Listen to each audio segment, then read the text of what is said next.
Hi there, this is an instructional video on the replacement of the sprung balance gear drive cog that's notorious for breaking down the keyway in this mz660 engine. It's a slideshow turned into a little video. If there's anything you want to know about any MZ, then get over to mzriders.com and just check out the forum. So first of all, for this mod, you've obviously got to jack the bike up. You've seen this photo. I've just took a normal car jack, welded a flat plate to it and some little hooks, and it works very well. So to get to this gear mod, we've got to take the clutch side engine casing off. So I'll go through a bit of a rundown of step-by-step instructions. First of all, the engine is going to be full of oil. However, I'm not draining all the oil out at this present time. I know for a fact just taking the casing off, half a litre will drip out, hence the box with a plastic bag to catch the oil. The only real specialist tool you're going to need is an Allen key that's been cut down short. This is purely to get into the clutch casing X-head bolts that are close to the frame. As you can see, there's absolutely no real reason to drain any of the fluid, your antifreeze. The pump itself will just come straight out of its side casing. As you can see in the photo, what I've done is just added a little nut back onto the pump housing itself, just to stop it leaking. I think I lost about a cup full of fluid using this method, and a little bit of string to tie it up out of the way. No reason to drain any water whatsoever. Right, the next step is to disengage the clutch cable bracket, remove the clutch cable, move it out of the way. Then also you have to remove the rear brake lever. This is quite easily done with the remove the little pin, and the whole thing will just slide out. It's a good idea to re-grease it when you put it back together anyway. A good excuse for a service. As you see in this photo, the clutch side engine casing, I was worried that some of the hex bolts would be different sizes, so you can see I've drawn a little template, and as I've took the hex bolts out, I've just placed them in the relevant slot and position. This will just make things a whole lot easier when it comes to reassemble. Right, once the engine casing's off, the first thing to do is to remove the clutch, the clutch plates, thrust bearings, clutch springs. Very, very simple task. My only advice is to, as soon as you take the clutch casing off, just mark everything in situ. So take the spark plug out so it's easy to turn the engine over by hand.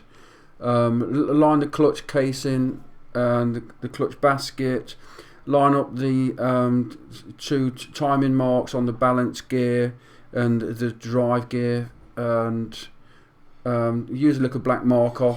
So regardless of your memory, you can just put it all back together exactly where your marks were. On this clutch, I'd just remove the whole lot all at once. I didn't even touch it or inspect it. I knew it was working fine, and this is how I took it off, and this is exactly how I put it back on.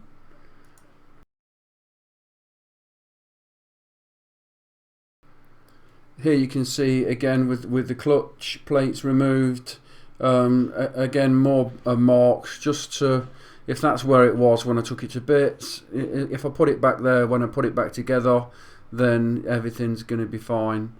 I do standard inspection for cracks and burrs and anything that's broken off, so you don't ignore the opportunity once you've got your bike in bits just to give it a bit of an inspection.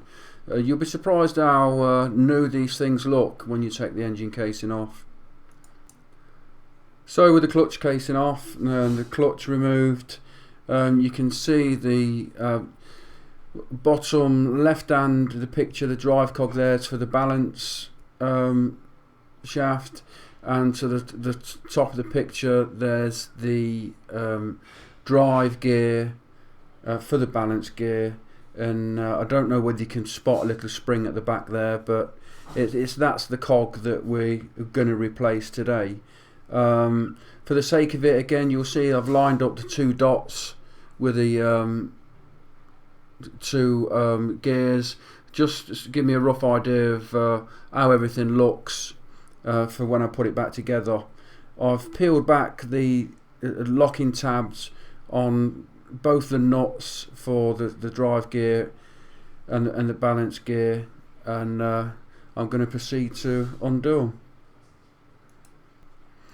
So this is a picture of the balance gear nut. Now if you look at the nut, it's got some slight grooves in, and on the forum this said it was a left hand thread to undo. So with my little windy gun that I bought for the job, soon realised it wasn't the case. You can see the damage I've done to the nut. Either that or I'm just totally confused, but if you can see by the way the thread goes on the picture, it's just a standard right hand thread. So just be careful of that. If you can see for yourself which way the thread goes before you start to try and undo it, yeah, pay particular attention. So here's the balance gear. I'm just with the nut off now. I just thought I'd take this photo just to show you the tiny keyway and how it looks when it's on the bike, because when I put it back, obviously I want it to look exactly like this as well. Again, I've lined up the two dots, and you'll see more pen marks. I'll explain those to you in the next photo. So as you can see what the screwdriver is pointing to, another mark. What I did was, this is the gear that we've got to change, these springs and this keyway. Apparently, allegedly, these springs will cause a snatching sensation on this keyway, which will slowly wear it down if the engines run hard. And if this keyway breaks away from the drive shaft, then the timing for the balance gear will go out of a line, and the balance gear will knock into your conrod or your piston, which usually blows a hole in the top of your engine casing.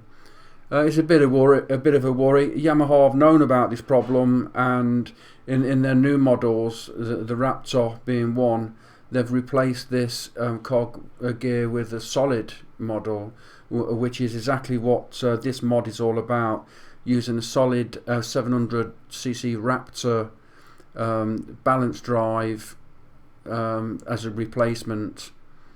What I did was, with my solid drive, I placed it over this, and just to mark out where the new timing mark was going to be. The timing mark on the new drive is totally different, so you must be aware that there is a slight modification that you have to do as to where the drive actually fits in place. It no longer fits dot to dot. You have to create your own dot. As you can see in the photo where my screwdriver is pointing to, that little tooth mark represents the keyway.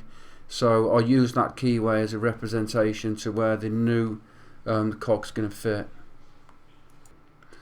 So you can see the solid drive is on now, and you can, if you look at the, say about 9 o'clock, the solid drive, you can see where the dot is for the 700 Raptor, but on our bikes, the 660 Baghira and the MZ Scorpion, obviously things are a little bit different, as you can see. If you're worried that you've not got the dots lined up properly, then whatever you do, don't ever turn your engine over, be it with a starter motor or with a spark plug in. Just crank it over by hand and you'll soon feel if your balance shaft is going to start touching your con rod, because the engine will just lock up by hand. And it's the simplest to take the drive off, rework out where the new align mark should be, and try again. I tried mine twice, and I got it right on the first time anyway, so it's not that hard. Okay, so I took the drives back off just for a photo to show you that you must inspect the keyway itself for signs of wear and tear. You're looking for signs to see if the key itself was damaging the keyway. And while it's in bits, just have a general check your shafts, check your bearings, have a look around for cracks or any anomalies. While the engine's in bits, these things are better or easier to repair when you found the problem, rather than the engine breaking down and coming across a bigger problem. This, I think I'm looking at, is the crankshaft gear slot. And yeah, this one's the balance gear slot. Again, it just looks like it came out the factory. I'm happy with the slot, the grooves, the edges, the bearings look fine. Yeah, I was very surprised. The bike's only done 11,000 miles, but to take the engine to bits, it looks like it's done 1 or 2. Yep, so with everything back together, you can see that the drives are both back on. The dots are lined up, 1 dot and 1 marker pen dot. I've removed all the washers on the old clutch sprung drive because the 700cc Raptor drive is quite thicker, so yeah, you have to remove the 3 washers prior to fitting this. All I've got to do now is torque up these 2 bolts and bend the tabs over. I didn't touch the oil pump, the water pump, gear select drive. That's exactly as it was when it came off the bike. So the other side now is reassembling in exactly the same way you disassembled. Just remember, before you put the clutch casing on, again, use the clutch housing itself just to turn the bike over a few times, just to make sure everything turns nice and smooth. Nothing's going to lock up. There's no crashes, bangs, clicks, or abnormal noises. Yeah, this is a picture of the genuine Yamaha side casing for the clutch side. It fit perfectly. In UK it costs 15 quid. I really wish, I suppose, I'd bought an aftermarket one for £7, purely because a gasket is a gasket is a gasket. Some people don't even put them back on. So I think I've kept it genuine Yamaha parts, so it's good to know, but I'm also £7 down. I decided to buy a new keyway regardless of the condition of the old keyways, because I wanted to start the job, do the job and finish the job all in one day. So obviously I collected the tools needed and all the parts needed, and this was a special order part. I got the number from a friend on the website, but unfortunately as you can see, it's far too long. It wasn't really a problem because I could have quite easily cut it down. The only thing is, with the heat involved in cutting it down with a grinder, it might have made it a little bit softer. I'm unsure. I didn't bother using it anyway because there was absolutely nothing wrong with the keyway that came out.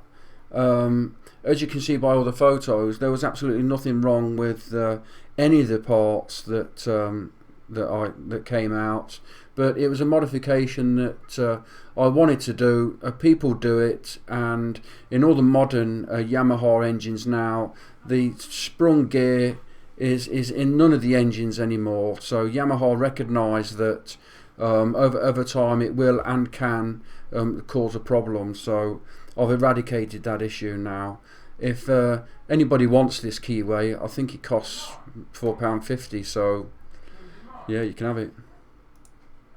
So yeah, just while I'm making a little video to all my friends on mz660, I did post in one of the forums that I bought a razor kit to raise the back end a bit. These are the 4-position dog bones, 6mm stainless steel. The shortest of spaces between the two holes just wouldn't fit. The rear swing arm just wouldn't drop enough to fit. So I had a choice of 108mm, 112mm, or 118mm. I put mine on the shortest that I could, to raise it as much as I could. And with the bike standing upright now from floor to the little screw on the indicator, I got it to measure exactly a metre. So for me, being 6'6", absolutely perfect. I took it out for a ride today, and absolutely it's altered the handling 100%. I put new all balls seals in the front forks, and with this modification on the rear end, it's changed the bike's characteristics 100%. Yeah, this is just a photo of the height of the bike. There's not really anything in the picture for you to get a reference from. But yeah, from floor to the screw, the indicator just above the exhaust there is on resting. That's 1 metre. And my swag was about 10 centimetres because I've stiffened up the rear shock. Another issue I had with the MZ was the exhaust pipes getting very hot, the engine getting very hot, and the side of my leg getting very hot. I bought some heat wrap, exhaust heat wrap from eBay, and I thought I'd give it a go. And it looks a little bit scruffy, but it really does help. It contains a hell of a lot of heat. It retains a hell of a lot of heat. It must make for a cleaner burn for the exhaust fumes as well. And as you can see where I've just finished it off with the 2 Jubilee clips, the next photo you'll see a stainless steel plate that I made just to cover up the join between the chrome and the cloth. So here's the stainless steel exhaust guard. I've left it nice and flat because I intend to do a little bit of engraving work on it. It looks odd because I'm so used to having the bike looking stock, but like I say, I've been on the bike today and it's cured all the problems of the exhaust overheating and burning my leg. That's about it for the mods so far. The next mod that I plan on doing is a full carb rebuild. I've got my 2 new jets. I'm going to do the spring mod, recheck the float height, and if I can get a spacer for the secondary diaphragm, then I'll do that as well. I don't know whether I'll make a video on that. I might just do a before and after sound check on the exhaust note. Thanks for watching. Any information needed on any of the projects, just come to mzriders.com, have a look in the forums there, and there must be 10, 20, 30,000 posts, everything to do with MZ. Come and have a look.